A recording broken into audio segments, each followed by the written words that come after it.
एक उदाहरण इसे नाम लेता हूँ बट वो किसी रिकमेंडेशन में नहीं, फोर्स मोटर्स के रिजल्ट आए हैं आज। हम्म। स्टॉक पता नहीं कहाँ से कहाँ पहुँच हम्म। गया है। हम्म। अर्निंग सुपर आई है उसकी, या। 300 रुपए की ईपीएस आई है, 100 से बढ़ के 300 हो गई। ऑपरेटिंग प्रॉफिट मार्जिन 14% के आया निकल के। तो जो जो गुरमीत करे बिल्कुल सही बात है कि अल्टीमेटली तो जिसको कहते हैं ना कि ब्रह्म वाक्य तो वही है कि अर्निंग तो मैं कैचअप करनी पड़ेगी। और इसमें जो आपने बिल्कुल ठीक है, जो एक मार्केट का इटर्नल ट्रूथ जिसको कहते हैं ग्लोबली सारे इन्वेस्टर्स की, वो ये है कि markets are slaves to earnings. हाँ। जो प्राइस है वो अगर अर्निंग्स हैं तो वो सस्टेन करेगा, अर्निंग्स नहीं है तो नहीं सस्टेन करेगा वैल्यूएशन। ये मतलब ये हमेशा पिछले 100 साल की आप देख लें हिस्ट्री, यही रहा है।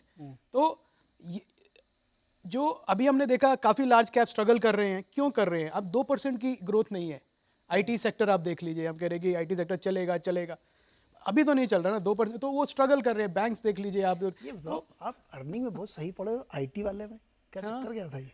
आईटी में नहीं, ये सारे स्ट्रगल कर ये रहे हैं। पिछले कई महीने से आप आईटी जब भी पूछा था आप कहते नहीं नहीं आईटी नहीं लेना, आईटी नहीं लेना। नहीं, बिकॉज मुझे ग्रोथ, अभी आप आईबीएम के रिजल्ट देख लीजिए, आए 3-4 दिन पहले, 8% 10% स्टॉक एक दिन में गिर गया, आईबीएम जैसी कंपनी। हाँ। तो एक्सेंचर उसके पहले आपको गाइडेंस दे चुका है कि मार्केट स्लो है, हर तरह से आपको नेगेटिव डेटा फ्लो दे रही है कंपनी। तो उसके लिए 25-26 टाइम फॉरवर्ड अर्निंग मल्टीपल देख के क्या मतलब है? मतलब मुझे समझ में नहीं आ रहा अभी भी कि ये क्यों इतना क्यों इतना अर्निंग? इतना इंटरेस्ट क्यों है? क्योंकि जस्ट बिकॉज वो इंडेक्स के स्टॉक्स हैं तो क्या ज़रूरी है कि आपको अपने पोर्टफोलियो में लेना उसको? मुझे नहीं समझ में आ रहा है फ्रैंकली कि क्या इन्वेस्टर्स को दिख रहा है जो ले रहे हैं या जिन्होंने लिया हुआ है आईटी स्टॉक, कि कंपनी कह रही है कि 1 से 3% ग्रोथ होगा मेरा, और आप उसको 25-26 टाइम मल्टीपल देने को तैयार हैं। और मिड कैप में कोई कंपनी 25-26 टाइम परसेंट ग्रोथ दिखा रही है, आप उसको 40 टाइम पी मल्टीपल देने को तैयार नहीं है।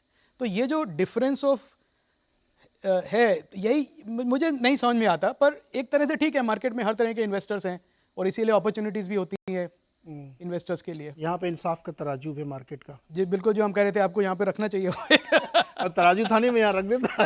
अरे संजय सर, एक चीज़ ये बताइए कि ये जो भी अभय जी कह रहे थे ना, इस हमने अभी उदाहरण भी दिए। गुरमीत जी, आपसे भी ये सवाल, दोनों सवाल एक ही, दोनों लोगों में अलग जवाब चाहिए। कई बार ऐसा होता है कि मिड कैप में या कोई भी स्टॉक बहुत भाग गया, तो फिर वो आता है यार ये अर्निंग तो होनी चाहिए, उसकी अर्निंग आती रहती है, फिर वो उसको जस्टिफाई करते रहते हैं। लार्ज कैप में ये कहीं मुश्किल है। तो जो अभी अभय जी कह रहे थे कि फंड मैनेजर्स की या म्यूचुअल फंड्स की या बड़े चेनाइज की एक मुश्किल रहती है, यार ये बड़ा स्टॉक मिस कैसे कर दूं, अब वो लेके बैठे, वो चल ही नहीं रहा है। तो एक अपॉर्चुनिटी कॉस्ट भी आप मिस कर रहे हैं सिर्फ इस बात के लिए कि यार मिड कैप ये कभी भी धोखा दे सकता है। या जैसे गुरमीत जी लोग दिन भर लगे रहते हैं कि नहीं साहब हम तो पकड़ लेंगे और अच्छा स्टॉक ढूंढ लेंगे, ऐसा होता है क्या एक दुविधा का दौर? संजय जी। देखिए, कई बार ऐसा होता है कि अर्निंग्स की विजिबिलिटी हम्म। उतनी साफ नहीं होती। अ, कुछ कंपनीज ऐसे होते हैं जिनका की केपेक्स का साइकिल चल रहा है, और आप सिंपलिस्टिक अजम्पशन लेके चलेंगे कि जब ये पूरी कैपेसिटी आ जाएगी तो इसका अर्निंग उस प्रोपोर्शन से बढ़ जाएगा। लेकिन ये भी संभव है कि जब तक उसकी कैपेसिटी आती है तब तक उसकी जो प्रोडक्ट्स है उसके दाम ही घट जाते हैं। खास करके अगर आपने देखा होगा तो खास करके केमिकल क्षेत्र की जो कंपनीज रही, उनमें ऐसा कई बार हुआ है कि उनकी कैपेसिटी जब पूरी तरह से पूरी हुई, तब तक उनके प्रोडक्ट के दाम गिर गए। तो उस केस में आपका जो आकलन है वो गलत जाता है। कई बार इसका उल्टा भी होता है। कई बार ऐसा होता है कि आपने एंटिसिपेट नहीं किया कि अपॉर्चुनिटी इतना बड़ा हो सकता है और कंपनी उस अपॉर्चुनिटी को इतने अच्छे तरह से कैप्चर कर सकती है। जैसे कि खास करके अगर आप देखें तो इंफ्रास्ट्रक्चर में खास करके जो ईपीसी कंपनीज हैं, पिछले 10 सालों में उनके स्टॉक प्राइस का प्रदर्शन अगर आप देखें तो बिल्कुल ऐसा रहा कि ये कि ना के बराबर।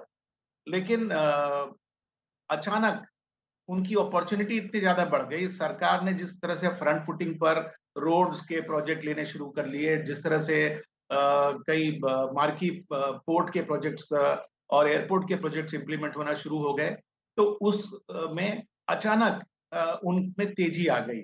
ये तेजी जो है, उसकी एक मोमेंटम जो बनती है, कई बार वो उसको अच्छी तरह से भाँपना मुश्किल होता है, और उस केस में ये संभव है कि आपके लिए ये अपॉर्च्युनिटी छूट जाए। आज जो हमको ये दिख रहा है कि कैपिटल गुड्स की जो कंपनीज हैं, खास करके जिस तरह से भारत में पावर सेक्टर में जितना इन्वेस्टमेंट हो रहा है और उसके कारण जितनी बड़ी अपॉर्चुनिटी सामने आ रही है और आगे जाकर और भी आएगी, उस कॉन्टेक्स्ट में अगर आप उन कंपनीज को आज के वैल्यूएशन पर देखें, तो आप उनमें निवेश करने से बिल्कुल कतराएंगे, क्योंकि उनकी प्राइस अर्निंग मल्टीपल्स इतनी अनाप-शनाप हो गई है कि शायद आप उसमें पैसा डालने के लिए, खास करके अगर वो थर्ड पार्टी का पैसा है, तो डालने के लिए आप बिल्कुल सहमेंगे।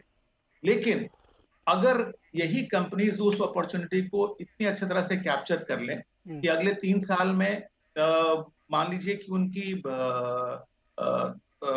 टॉप लाइन जो है वो 3 गुना बढ़े, वो भी संभव है, क्योंकि इसमें इस क्षेत्र की ऐसे बहुत सारी कंपनीज हैं जो कि पूरी कैपेसिटी पर काम भी नहीं कर रही, और उनके जो मल्टीनेशनल कंपनीज हैं, उनके जो ग्लोबल पार्टनर्स हैं, वो भारत के इस एंटिटी में निवेश करने के लिए बिल्कुल तत्पर हैं।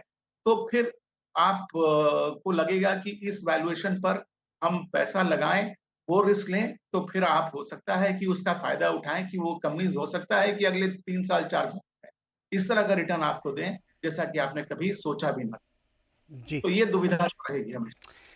गुरदीप सर, बदनाम बेचारे एक मिड कैप वाले हैं, उस दौर से सारे स्टॉक गुजरते हैं। अभी मैंने मारुति चार्ट मेरे सामने खोला है, 2018 से लेके जनवरी 2024 तक 0% रिटर्न है। ठीक है, अभी अर्निंग इनकी सिर्फ 23 से आनी शुरू हुई है। तो हर एक के सामने वैसे दौर आते होंगे ना, अर्निंग नहीं आ रही है, स्टॉक चढ़ा हुआ है एकदम। मैं ये नहीं करूँगी, मारुति बहुत अच्छी कंपनी है, बहुत अच्छी प्रोडक्ट बनाती है, लेकिन वो दौर हर एक कंपनी के सामने आता है। ऐसे मैं बहुत सारी कंपनी गिना सकता हूँ, लेकिन बदनाम ये हो जाते हैं। तो आप लोगों के सामने एक मुश्किल दौर ये आता ही होगा कि कैसे इसको जस्टिफाई करें। मुझे लगता है नीरज जी, ये कैटेगराइजेशन सही नहीं है कि मिड कैप धोखा देता है, लार्ज कैप नहीं देता है। टेस्ला 40% डाउन है, $300 का शेयर था, $170 है। राइट। आपने सोचा था कोटक पे ऐसा एक्शन हो सकता है और एक दिन लोअर सर्किट लगेगा? एचडीएफसी बैंक के जब नतीजे खराब आए थे Q3 के, तो 20% गिर गया था, 1800 से 1300 रुपए के 1400 के लेवल पे चला गया था।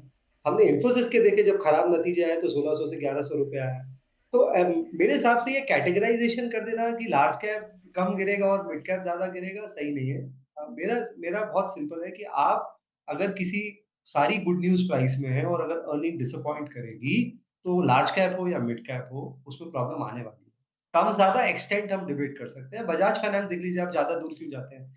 ऐसे कोई बहुत खराब नतीजे नहीं थे, बट क्योंकि उसका जो वैल्यूएशन है वो रिच है, बाजार का एक्सपेक्टेशन हो गया है कि 30-35% ग्रो करेगा। आप बताइए, 4000 करोड़ का पैट है उसका क्वार्टर का, साल का 16,000 करोड़ प्रॉफिट करती है कंपनी, और बाजार डिसअपॉइंटेड है, क्योंकि उसको लग रहा है कि 30%, 35% ग्रोथ नहीं होगी, 25-26% ग्रोथ होगी। तो हाई वैल्यूएशंस का एक ही रिस्क है, जब भी आप थोड़ा भी कम ग्रो करेंगे उस नंबर से, तो बाजार आपको डी-रेट करेगा, जैसे उसने री-रेट किया था। तो एक ही हेज है, जैसे मैंने पहले भी बोला है, सही वैल्यूएशंस पे सही भाव पे लीजिए। और इस टाइम पे कि यूफोरिया आएगा, हुआ हुआ भी क्या है नीरज जी, अब फंड मैनेजर्स की भी गलती नहीं है, इतना प्रेशर है हर 3 महीने 6 महीने में अल्फा का। पिछले 2 साल में कितने फंड मैनेजर्स ने 2020 में 21 में किसने बोला था कि डिफेंस चलेगा, पीएसयू चलेगा, कैपिटल गुड्स चलेगा, रेलवे चलेगा? ये था ही नहीं किसी के पोर्टफोलियो में। कुछ एक फंड मैनेजर्स थे, शायद प्रशांत जैन थे, जो पीएसयूज़ पे काफ़ी कंस्ट्रक्टेड थे, उन्होंने भी 3 साल काफ़ी अंडर परफॉर्मेंस झेला है उस वजह से। तो मुझे लगता है कि थोड़ा-सा जो ये हम रिएक्ट करते हैं कि क्योंकि हम 1 साल मिस कर गए और हम इस भाव में करते हैं, वो आप डबल गलती करते हैं। तो थोड़ा-सा बैलेंस बनाने की ज़रूरत है, और थोड़ा-सा ये नियर टर्म जो परफॉर्मेंस प्रेशर है, उसको आपको सोक करना पड़ेगा। जैसे क्रिकेट में कहते हैं ना कि जब विकेट गिर जाते हैं, तो कुछ टाइम के लिए आपको सोक करना पड़ता है प्रेशर, कुछ टाइम के लिए, कि अभी पिच पे रहना इम्पोर्टेंट है। आई थिंक ये वही स्टेज है, आपको बस थोड़ा-सा अपना जो जो ग्रीड है, जो आपका फोमो है, उससे थोड़ा-सा कंट्रोल करना है। बिल्कुल, फोमो कंट्रोल करना चाहिए, और आगे के जो